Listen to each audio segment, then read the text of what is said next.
Hey everybody, I have a new video here for you, and stick with me through it. It goes all over the place.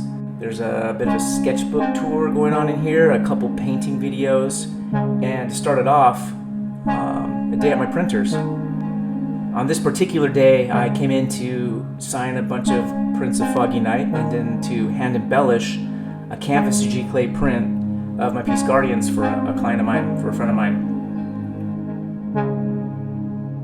This piece is from 2011, and it's really fun going back in time and looking at the paintings I was doing then.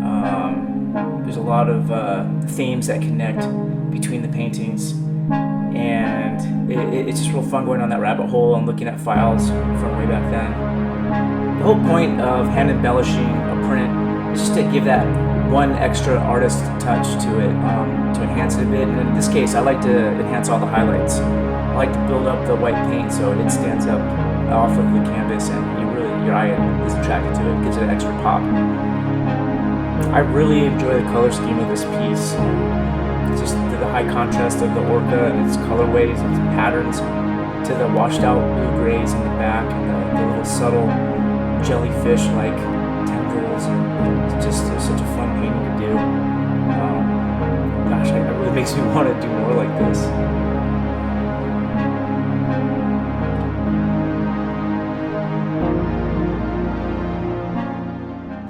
I had so much fun going on this rabbit hole and looking at all these pieces from 2011 that I decided to do a whole video based on 2011 and the pieces I was doing back then.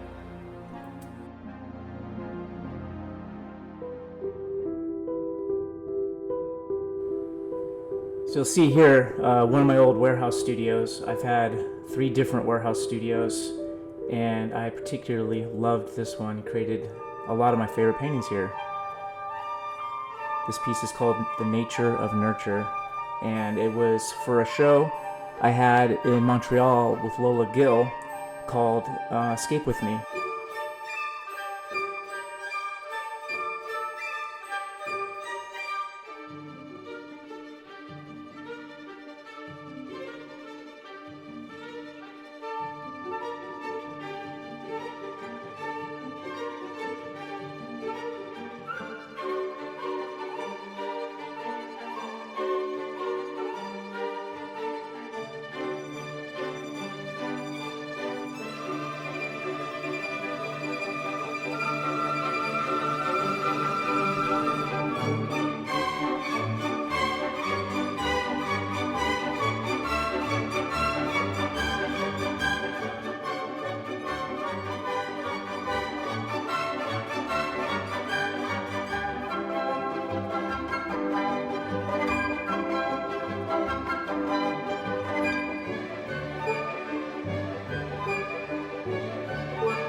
As many of you know, I keep a pretty rigorous sketchbook routine.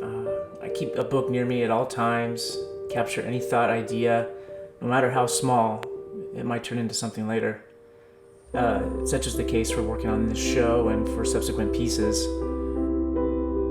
You might recognize this next sketch from my painting, Finding Home. It starts this small and then it turns into something quite large and whimsical and fantastic.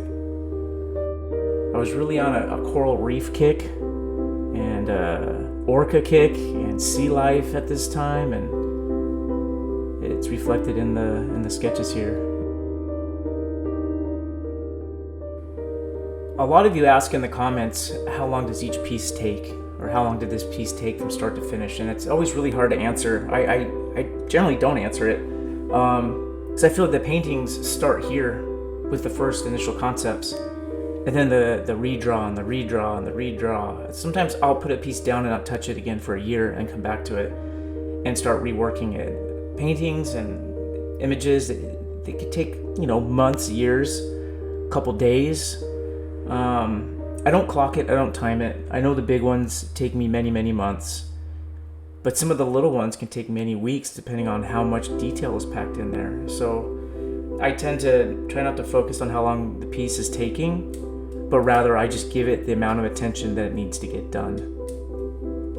Sometimes to warm up before I start sketching, I go back to my graffiti roots and just start drawing pieces and letters and mess around with those for a while until some character stuff starts gelling.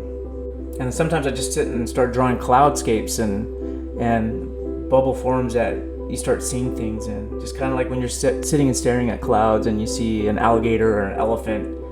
It's fun to just make shapes and start seeing things in there.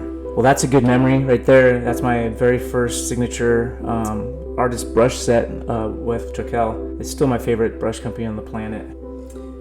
This sketch is from a piece that would later be called Stuck Outside.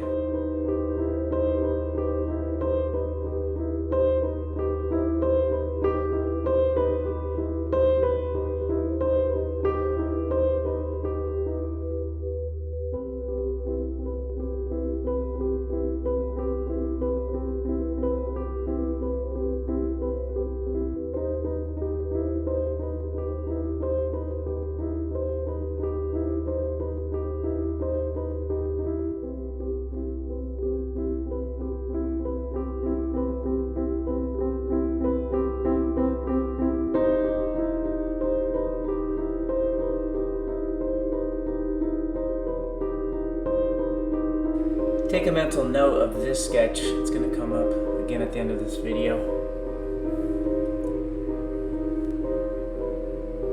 There's our friend Edward Scissorhands. Done paintings of him before. Monsters. Different octopus. That piece is going to come up again. There's the second sketch of it. I've always been interested in moths and butterflies in my work, as well as weird elephants. Another common question that comes up a lot in the comments is where do these ideas come from, and how do I come up with these ideas? And the truth is, I really don't know. I've been drawing this kind of stuff and developing it over my entire life. I'm 45 now, and I've been drawing since I was probably 3 years old. And like every kid, you draw weird things, stuff from cartoons and whatnot, and one thing builds upon another, and after a lifetime of doing this, my ideas have just kind of taken this form. I get inspiration from everything, from still lifes to like old masters like Caravaggio, to Dr. Seuss, to my friends down at the tattoo parlor, to all my friends spray painting walls, old comic books, to Frank Frazetta. The list goes on and on. I've written tons of this down, and you can find it on my website or in interviews in magazines and books, but it's hard to nail where the ideas come from. The only problem is there's not enough time in the world to paint all these ideas. The hundreds of sketchbooks I have and drawings for paintings I haven't even been able to tap. I really wish I had more time to paint and draw and refine my skills. I'm so far from where I want to be. I would highly recommend and encourage each one of you to keep active sketchbook and keep your notes, any idea you have in there. I think it's the best way to stay creative and the best way to compose and create your future pieces.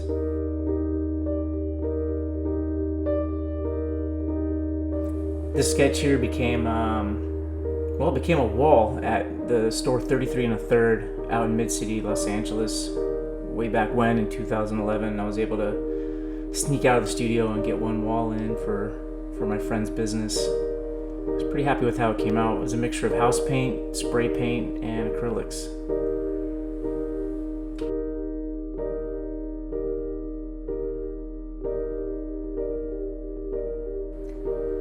This year marked so many awesome memories too, of traveling, going to Montreal, to hanging out in the studio and playing with my kid, who at the time was an only child.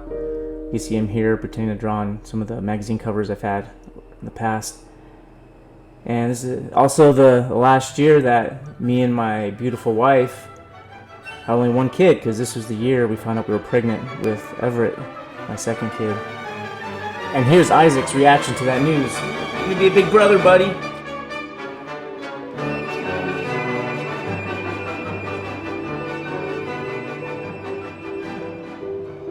All right, let's get into some of the actual paintings from this year, 2011.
This piece, titled Escape With Me, I had the honor of painting with my good friend Lola Gill, who's an amazing artist, and we shared the bill at our show in Montreal.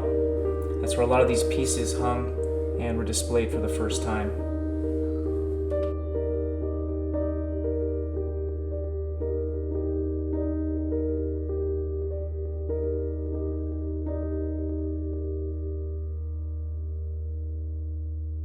I try to paint a couple walls every single year, just to get the itch out, just because it's part of my past and it's something I love to do. In this case, I was only able to paint a couple walls, but I had a really good time experimenting and painting with my good friends Dabs and Mila.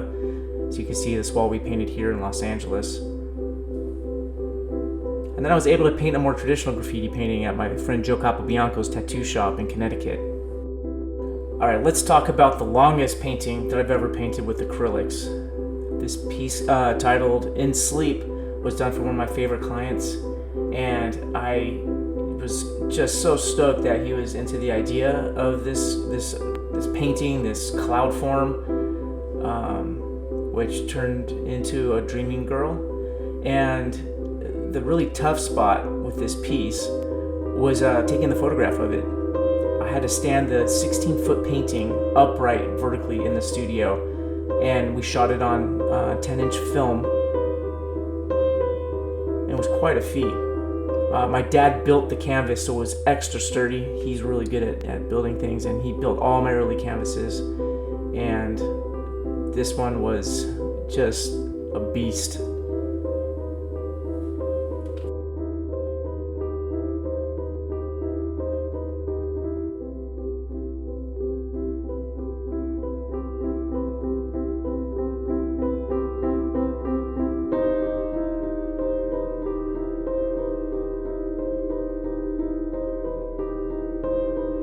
This piece was about my client's French bulldog, as you'll see there in the very front on top of a whale. And it's called Cash Dreams Big. And the painting, the idea was of this little puppy, what he dreams about when he sleeps at night, what he becomes, this huge giant creature that can roam the sky and the sea and the air.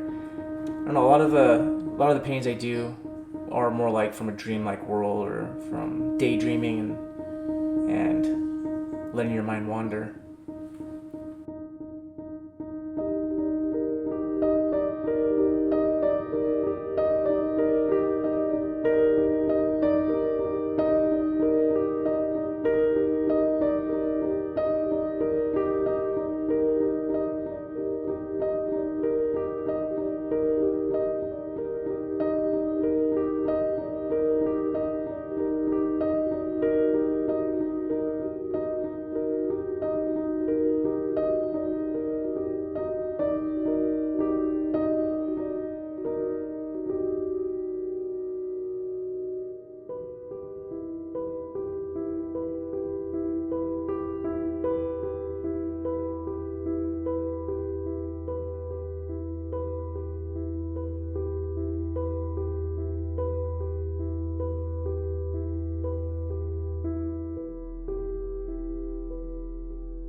Here's some more up-close details of some of the other paintings I showed you. Lots of jellyfish. There's been a lot of jellyfish overall in my paintings for years, but you can see the different color schemes of them here.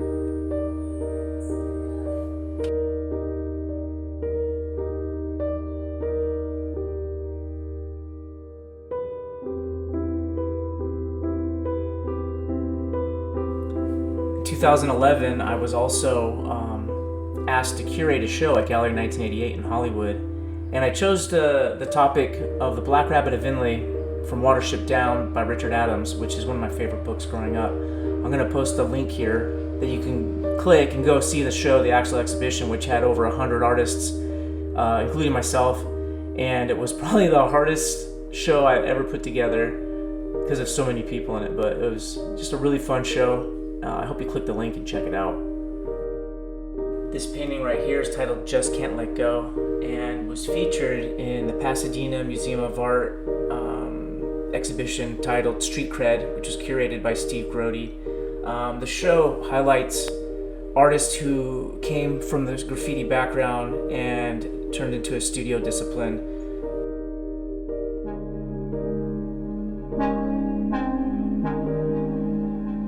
And this piece right here, Gather Round, is one of my all-time favorites. I have a large print of it hanging in my house.